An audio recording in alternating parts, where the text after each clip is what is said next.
प्रभु, भगवान गोपीनाथ के दर्शन पाकर आपको परम आनंद में भाव विभोर देगा। ऐसे अनुभूति पहले कभी नहीं हुई। इस अनुभूति का कारण क्या है प्रभु? भगवान गोपीनाथ के दर्शन करते समय आज हमें एक महान वैष्णव संत का स्मरण हो आया है। वो हैं परम वैष्णव शील माधवेंद्र पुरी। हे प्रभु, शील माधवेंद्र पुरी के बारे में कृपया आप हमें बताइए। अवश्य। जीवा को यदि अमृत का आस्वादन हो रहा हो तो कष्ट कैसा। माधवेंद्र पुरी की कथा कहने और सुनने में आत्मा को परम शांति प्राप्त होती है। शील माधवेंद्र पुरी ने 14वीं शताब्दी में इस धरती पर जन्म लिया। वे सदा एकांत में रहते थे। विनम्रता उनका आभूषण थी।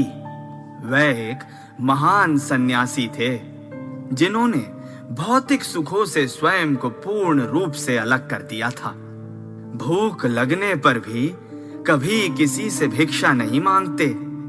अगर किसी ने कृपा करके कुछ दे दिया तो भगवान का प्रसाद मानकर ग्रहण कर लेते, अन्यथा व्रत रख लेते।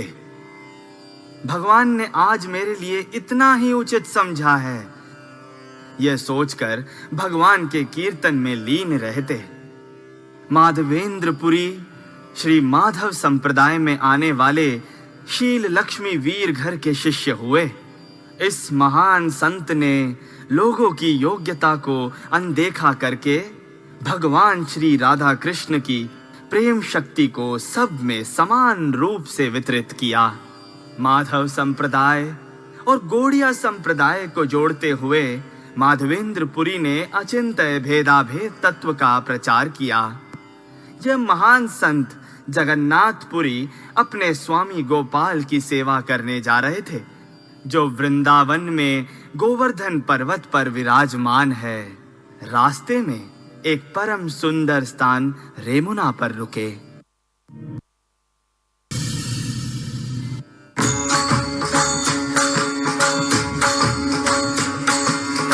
व्रज वसंतम नवनीत चौरम, व्रज वसंतम नवनीत चौरम, गोपांगनानां च दुकूल चौरम, गोपांगनानां च दुकूल चौरम, व्रज वसंतम नवनीत चौरम, व्रज वसंतम नवनीत चौरम, चौरम चौरम चौरम चौरम चौरम चौरम चौरम, व्रज वसंतम नवनीत चौरम।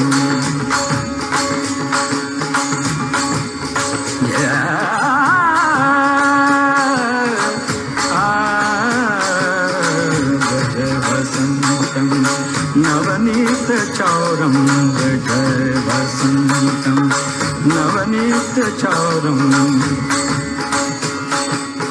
श्रीराधिकाय हृदयस चौरम, श्रीराधिकाय हृदयस चौरम,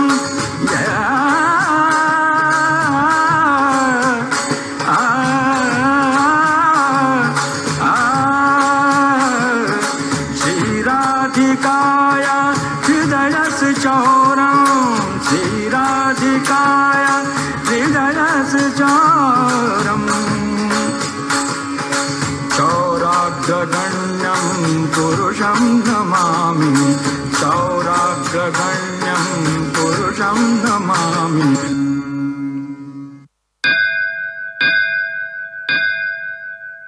प्रणाम स्वामी जी। हरे कृष्णा। वाह प्रभु वाह, आपने इस नाम संकीर्तन से भगवान गोपीनाथ को तृप्त कर दिया है। मेरा रोम रोम पुलकित हो गया। बहुत सुंदर गाया आपने।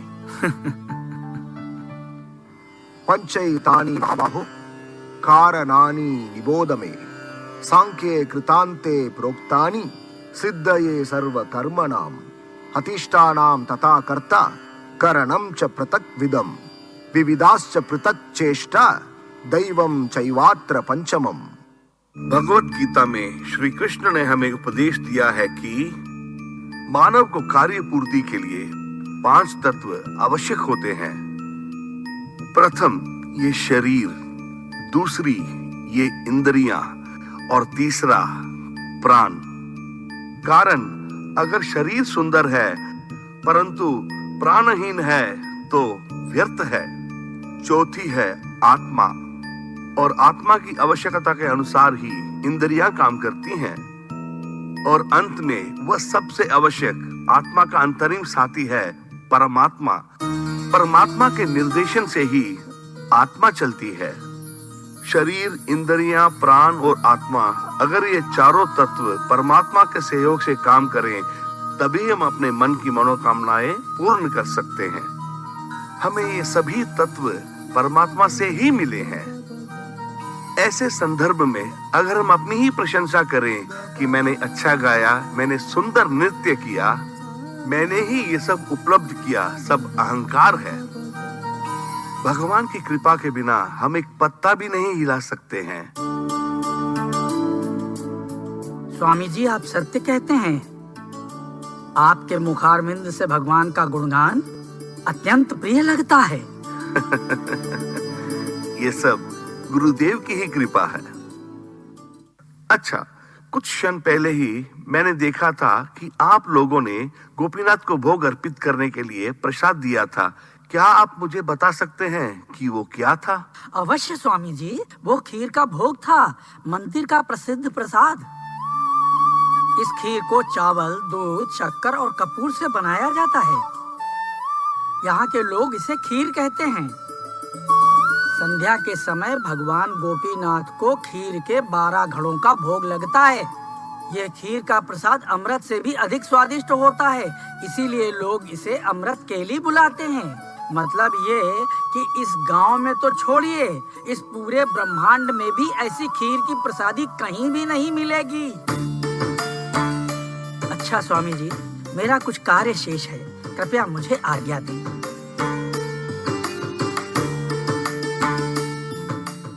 अमृत केली, इस ब्राह्मण के कहने से ऐसे ही लगता है कि यह प्रसाद अमृत से भी उच्च होना चाहिए। अगर कोई स्वयं आकर मुझे ये प्रसाद देता है, मैं उसे स्मरण करके ऐसा ही प्रसाद गोवर्धन में विराजमान अपने गोपाल के लिए बनाऊंगा और उन्हें अर्पित करूंगा। ये अमृत केली है। अपराध हो गया, कितना बड़ा अपराध हो गया। भगवान गोपी जी को प्रसाद अर्पित करते समय मैंने प्रसाद पाने की आशा व्यक्त की। मुझसे कितना बड़ा अपराध हो गया। मैं बहुत बड़ा अपराधी हूँ। हे प्रभु, मुझे इस पाप से माफ कर देना। प्रभु, मुझे माफ कर देना। आपका प्रसाद पाने लायक मैं हूँ ही नहीं। प्रभु, मुझे माफ कर देना। मैं आपके इस मंदिर में खड़े होने लायक भी नहीं हूँ। प्रभु, प्रभु, मुझे क्षमा कर देना। क्षमा कर दो प्रभु।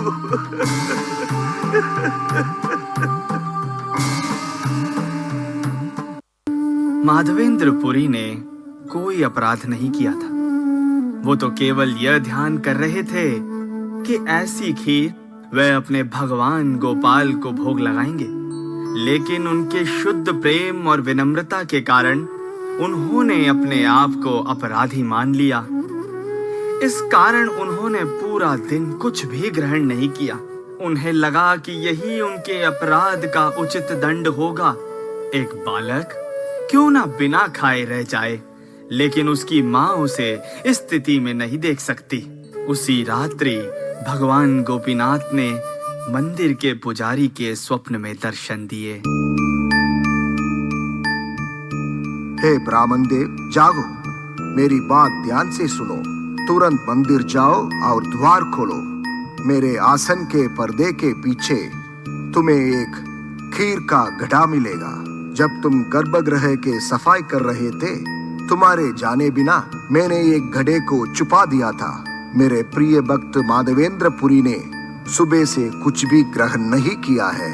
वे भूखे हैं। ये खीर का प्रसाद उन्हें दे आओ। ओह, क्या भगवान गोपीनाथ ने मुझे स्वप्न में दर्शन दिए? उन्होंने मुझसे बात की। हाँ, ये तो भगवान का आदेश है। मुझे तुरंत ही परम भक्त की खोज में निकलना चाहिए। बिना किसी विलंब के मुझे ये खीर का प्रसाद उन्हें देना होगा। जागने के उपरांत पुजारी नहा धोकर शुद्ध मन से मंदिर जा पहुंचा। भगवान के बताए अनुसार पुजारी ने पर्दे के पीछे देखा तो वहां खीर का एक घड़ा पाया। उस घड़े को लेकर वह तुरंत माधवेंद्रपुरी की खोज में निकल गए।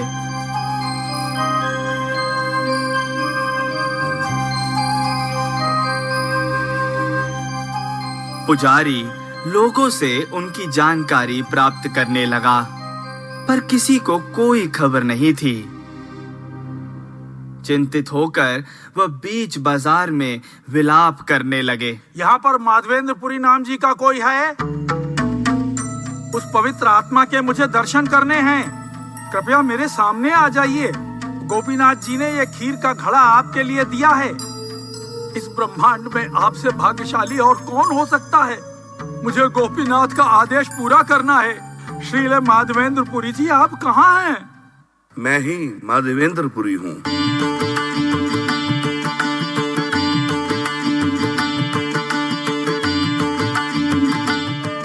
हरे कृष्ण। हे ब्राह्मण देव, आप मुझे क्यों खोज रहे हैं? आहा, आहा, आपके दर्शन करके ही मैं जान गया हूँ कि आप भगवान गोपीनाथ को कितने प्रिय हैं। तीनों लोकों में आप जैसा महान भक्त तो कोई भी नहीं है। हे ब्राह्मण देव, मुझे क्षमा करें। आपको निस्संदेह मुझे समझने में भूल हो रही है। जैसा आपको प्रतीत हो रहा है, मैं वैसा बिल्कुल नहीं हूँ। यही तो भक्त का आभूषण होता है स्वामी। विनम्रता ने पूर्ण रूप से आपकी शरण ले ली है। स्वामी, आपको सुबह से भूखा जानकर भगवान गोपीनाथ ने आपके लिए ये खीर का घड़ा भिजवाया है।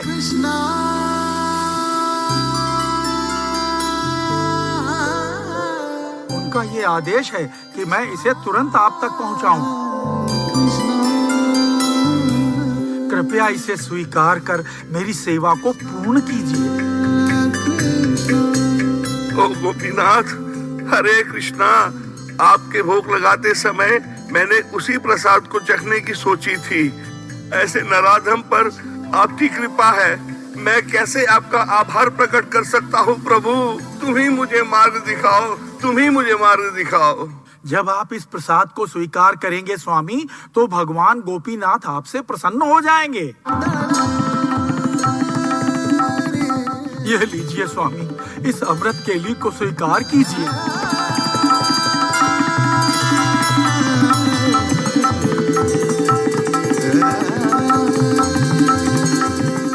आहा, आहा, भगवान गोपीनाथ जी के प्रेम से ये परिपूर्ण है। सत्य ही ये अमृत केली है, अमृत केली ही है।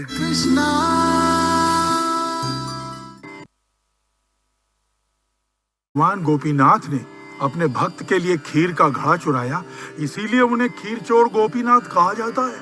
हाँ, उस खीर को पाकर, घड़े को साफ करके, उसके टुकड़े टुकड़े करके, उसे एक वस्त्र में बांधकर सुरक्षित कर दिया। उसे महाप्रसाद समझकर एक टुकड़े को प्राप्त किया। उनकी आंखों में प्रेम के आंसू झर झर बहने लगे थे। माधवेंद्रपुरी और गोपीनाथ का संबंध दिन ब दिन गहरा और अटूट होता गया। अपने प्रेम का दर्शन देने के लिए भगवान ने माधवेंद्रपुरी के समक्ष अन्य लीलाएं भी करी। धन्य भाग हैं, भगवान ने स्वयं अपने भक्तों के लिए खीर चुराई। लेकिन उससे आनंददायी ये है कि माधवेंद्रपुरी ने गोवर्धन में भगवान गोपाल को खोजा, उनकी स्थापना की और उनकी पूजा की। शील माधवेंद्रपुरी के समय की जनता भगवान श्री कृष्ण से विमुख हो गई थी। वह अन्य देवी देवताओं की पूजा करने लगे। लोग भूत पिशाच की पूजा करने लगे और उन्हें मांस और मदिरा चढ़ाने लगे और जानवरों की बलि देने लगे और राक्षसों की भी पूजा की। माधवेंद्रपुरी ने उन्हें कृष्ण भावनामृत में लाने का बहुत प्रयत्न किया, लेकिन उनकी सारी मेहनत व्यर्थ गई। जो संत सन्यासी लोग थे, उनका भी परम पुरुष भगवान श्री कृष्ण में कोई आकर्षण नहीं रहा। वह मायावाद को अपनाने लगे। लोग उस समय नास्तिक होते जा रहे थे। ऐसी हालत देखकर और किसी भी वैष्णव का संग ना पाकर माधवेंद्रपुरी उस देश को त्याग कर जंगलों की ओर चले गए। वह भगवान के निमित्त स्थान वृंदावन में गिरिराज पर्वत पर पहुंच गए।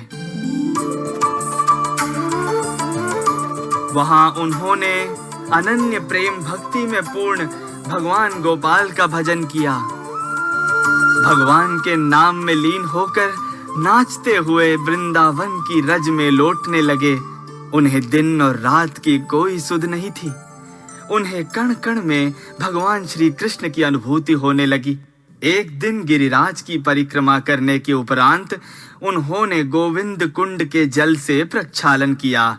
एक वृक्ष के नीचे बैठकर भगवान के रूप, गुण और लीला का ध्यान कर उनका कीर्तन करने लगे।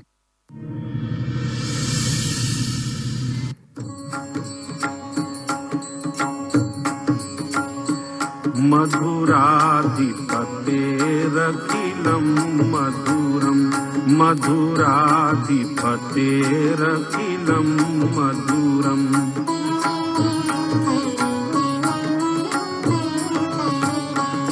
अधरं मधुरं वदनं मधुरं नयनं मधुरं हसितं मधुरं हृदयं मधुरं गमनं मधुरं मधुराधिपतेरखिलं मधुरं मधुराधिपतेरखिलं मधुरम्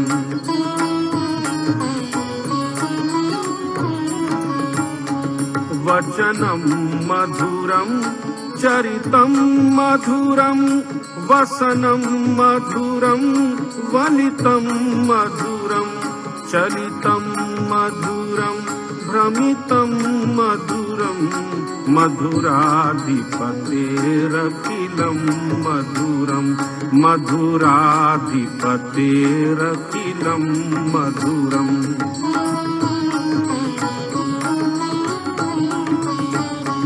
वेणुर्मधुरो रेणुर्मधुरः पाणिर्मधुरः पादौ मधुरौ नृत्यं मधुरं सख्यं मधुरं मधुराधिपतेरखिलं मधुरं मधुराधिपतेरखिलं मधुरम्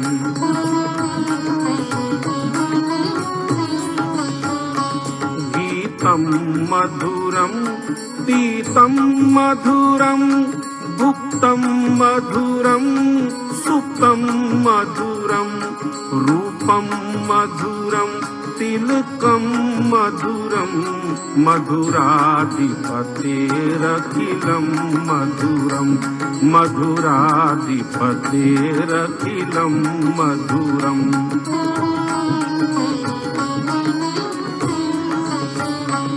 करणं मधुरं तरणं मधुरं हरणं मधुरं रमणं मधुरं वमितं मधुरं शमितं मधुरं मधुराधिपतेरखिलं मधुरं मधुराधिपतेरखिलं मधुरम्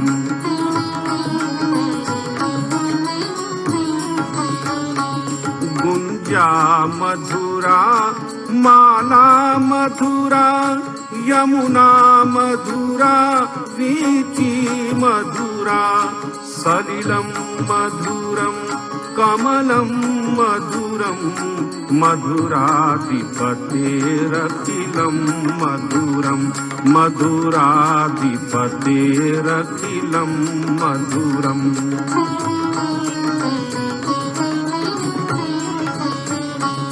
गोपी मधुरा लीला मधुरा युक्तं मधुरं मुक्तं मधुरम् इष्टं मधुरं शिष्टं मधुरं मधुराधिपतेरखिलं मधुरं मधुराधिपतेरखिलं मधुरम्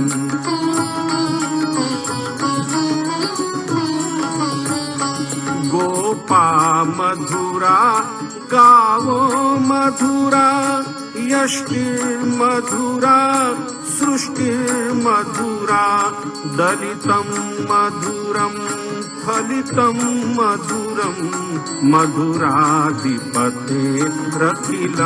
मधुरं मधुराधिपतेरखिलं मधुरम्। हे स्वामी जी, लीजिए, ये दूध पीजिए। मेरी ओर ऐसे क्यों देख रहे हो स्वामी? ये दूध पीजिए। नहीं बालक, तुम्हें देखते ही मेरी भूख और प्यास मिट गई है। मेरा मन तुम्हारी वाणी सुनते ही तृप्त हो गया है। आपको ये दूध पीना ही पड़ेगा। मैं जानता हूँ, अगर कोई आपको दूध दान में दे तभी आप स्वीकार करेंगे, नहीं तो पूरे दिन वृत ही रहते हैं। लेकिन आज तो आपको यह दूध पीना ही पड़ेगा। तुमसे किसने कहा कि आज मैं भूखा हूँ? एक माता जी यहाँ पानी भरने आई थी।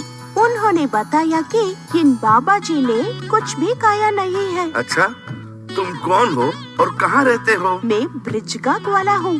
यहाँ गोवर्धन पर्वत पर गाय चराता हूँ। हमारे गांव में कोई भी भूखा नहीं रहता। जो चाहते हैं वो दान लेकर खाते हैं और कोई सिर्फ दूध ही लेते हैं। लेकिन बिना कुछ खाए यहाँ कोई नहीं रहता। और अगर ऐसा कोई है तो मैं स्वयं उनके लिए दूध लाता हूँ। आहा, तुम कितने भाग्यशाली हो जो इतनी सेवा करते हो। तुम्हें देखकर मुझे ईर्ष्या होती है। अच्छा बाबा, अब मुझे अपनी गायों को चराने जाना है। लीजिए, आप ये दूध पीजिए। मैं ये घड़ा बाद में लेने आऊंगा।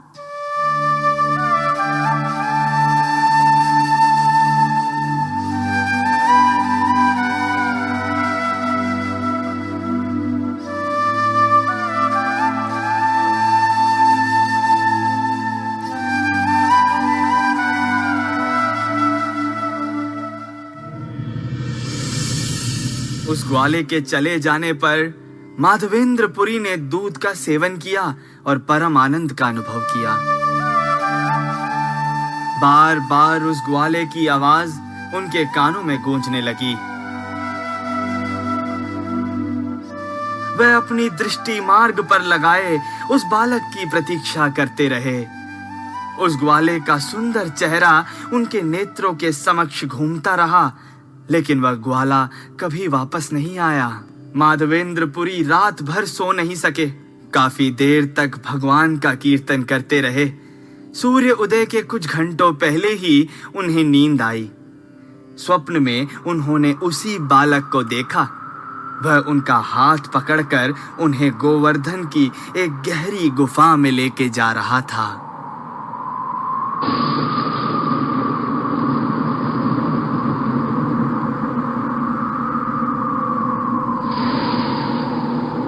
इस पर्वत पर विराजमान हूँ। मेरा नाम गोपाल है।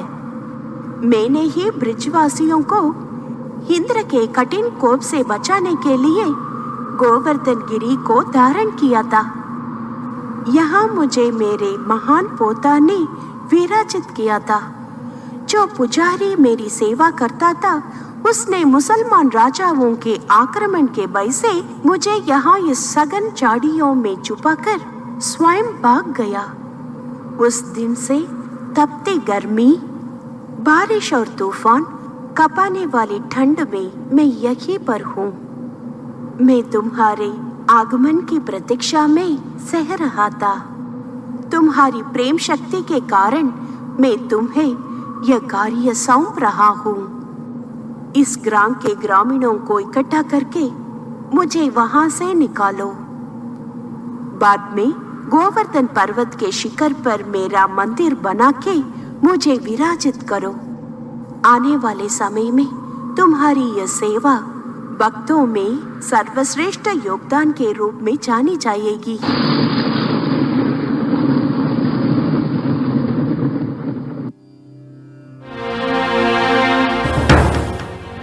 स्वामी जी, कृपया ये बताइए कि आपने हम लोगों को यहाँ क्यों बुलाया है? हमारे प्राणनाथ गोवर्धन पर्वत के एक गुफा की झाड़ियों में विराजमान है। उनका नाम गोपालनाथ है। हमें वहां जाकर उन्हें खोज के लेके आकर गोवर्धन पर्वत पे उनके लिए एक भव्य मंदिर की स्थापना करनी है। क्या भगवान गोपाल की प्रतिमा यहाँ पर विराजमान है? स्वामी, हम यहीं अपनी कई पीढ़ियों से इस गांव में बसे हुए हैं, पर हमें ऐसी सूचना पहले कभी नहीं मिली। स्वामी जी, हमें क्षमा करें, लेकिन भगवान श्री कृष्ण हमारे यहाँ सबके आराध्य देव हैं। उनकी पूजा की उपेक्षा करके हम उन्हें वहाँ जंगल की झाड़ियों में कैसे छोड़ सकते हैं? प्रश्न ही नहीं उठता। नहीं, जैसे आप सोच रहे हैं, गोपालनाथ की प्रतिष्ठा इस युग में नहीं हुई है। ये द्वापर युग में श्री कृष्ण के प्रपौत्र महाराजा वज्र ने इस मंदिर की स्थापना की थी। मगर इस युग में मुसलमान राजाओं के आक्रमण के भय से पुजारी ने गोपाल जी की प्रतिमा को यहाँ छिपा दिया और भय से भाग गया। उसके उपरांत गोपाल जी यहाँ है, किसी को पता नहीं था। भगवान ने स्वयं मेरे सपने में आकर मुझे ये आदेश दिया है। उनके आदेश का पालन हमें करना ही होगा। अवश्य स्वामी जी, हम आपके इस आदेश के पालन में भरपूर सहायता करेंगे। ये हमारा सौभाग्य है कि आप जैसे परम वैष्णव की कृपा से हमें यह सेवा प्राप्त हुई है। तो भाई लोगों, इनकी बात ध्यान से सुनिए। जैसा कि बाबा ने बताया है, हमें जंगल में जाकर भगवान की प्रतिमा को खोजना पड़ेगा। समझ गए? जंगल घना है और मार्ग बहुत ही सकरा हुआ, इसलिए तुम सब अपनी कुल्हाड़ी, छुरी इत्यादि लेकर के आ जाओ, ताकि हम सब भगवान गोपाल को सरलता से लेकर आ जाएं। चलो चलो चलो चलो चलो चलो।